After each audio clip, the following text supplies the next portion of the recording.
So again, check yourself out to make sure you're being consistent. Check yourself out to make sure you're still being dependable. And check yourself out to still make sure that you're being accountable. Alright, being accountable. I used to be a store manager for the McDonald's franchise for about 6-7 years. And we had this thing at McDonald's called no show, no call.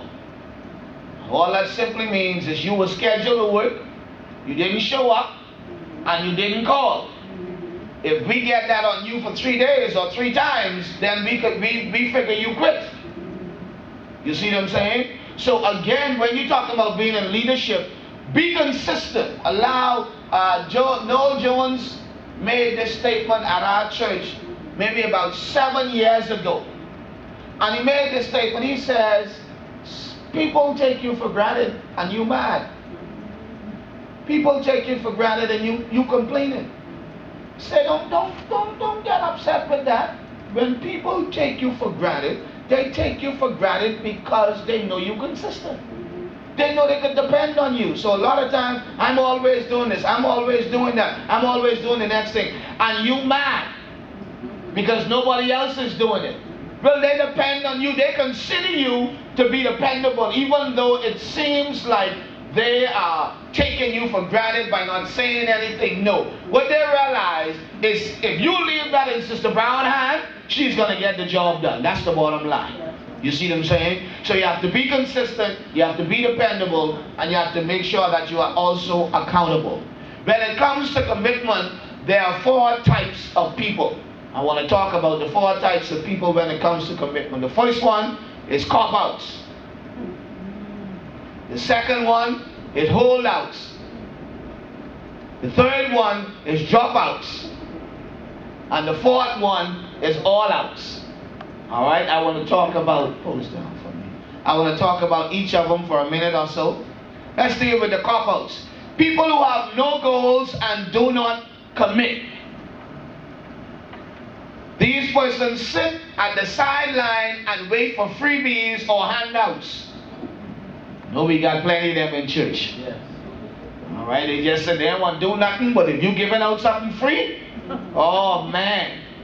Oh, now if you selling it for $10, they ain't paying for it. But boy, you say free, you can't get a seat in the church. But if you gotta pay something for it, oh man, forget it.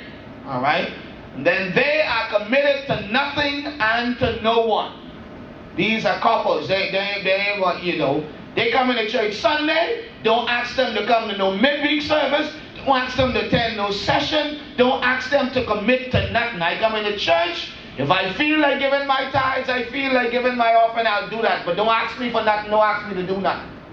Alright? These are the ones we call cop-outs.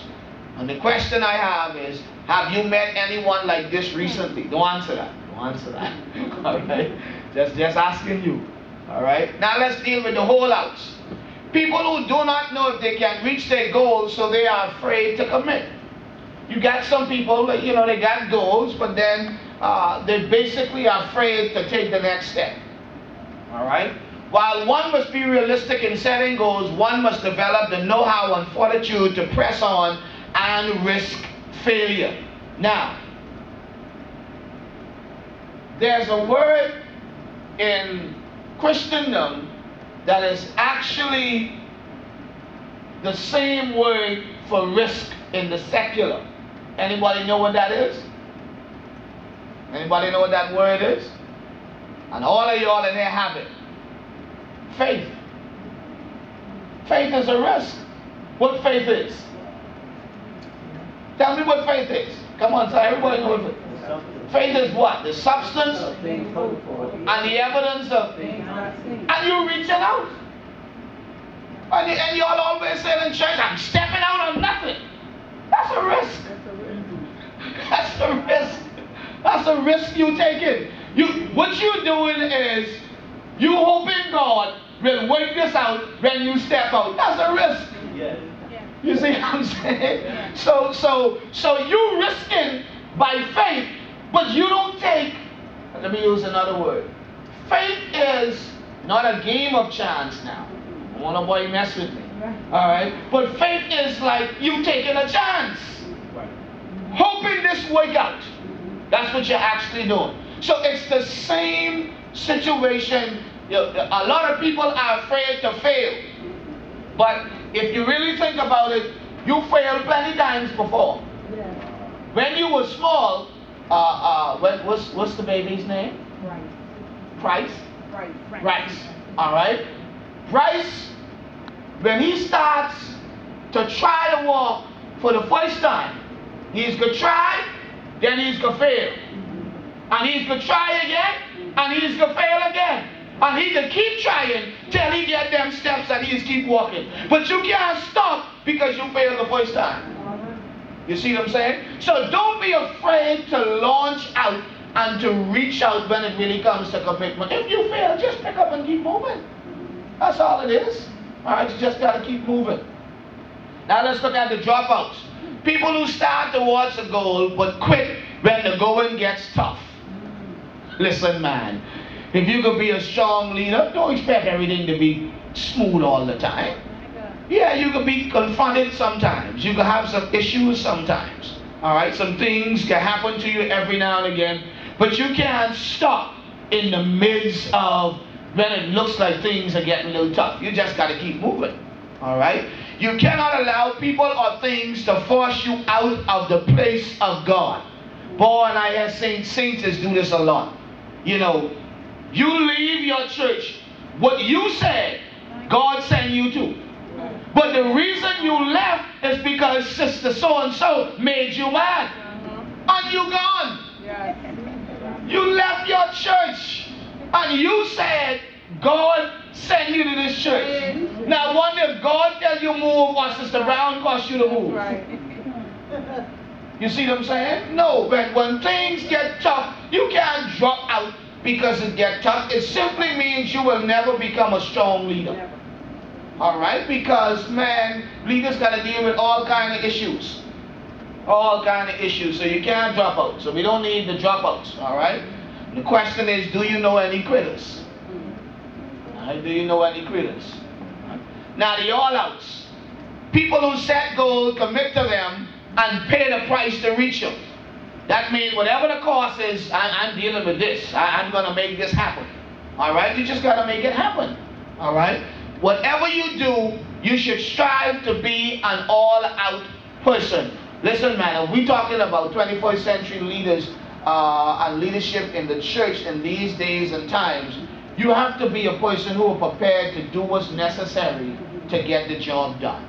That's really just the bottom line. You have to do what's necessary to get the job done, because, you know, they always give the statistics that you have 100% people in the church, but you have 20% of the people who are doing 80% of the work. All right? I mean, you got to have your core group. All right? And I always say to leaders, and I think I said it yesterday also, if you lead in an area, chances are every person on your team do not necessarily like you. Don't fool yourself. You ain't that good. All right? Everybody in your team, notice what I'm saying. Everybody on your team are not supportive of your leadership. But on your team, you need a team. All right, so if it's you, you need 2 or 3 others. You remember Bishop Dr. Woodson talked last night, the wonder twin powers. All right, so even on your team, you need 2 or 3 others who you know. If the 3 of y'all get together, y'all can do the job of 10 persons. That's what you really need as a leader. So don't just try to lead 50 people and you close with none. No. Don't make that mistake. No, lead your 50, but of that 50, have 3 or 4 who you know. It don't matter what time of night it is, don't matter what time of morning it is, don't matter where they are, you give them a call, you send them an email, you need their help, you get the job done. That's what you need to make sure you have as leaders. All right? Other than that, man, you can be setting yourself up for some serious problems. All right? True commitment inspires and attracts people. When people see you working hard, they will follow you. When people see you have it all together, they'll follow you. When people see you going the extra mile, they will follow you. Alright? So when you are committed, don't try to get 50 people to commit and you're not committed yet. Let them see the commitment level in you. And once they see it in you, then ain't no problem. You will have some that will follow you.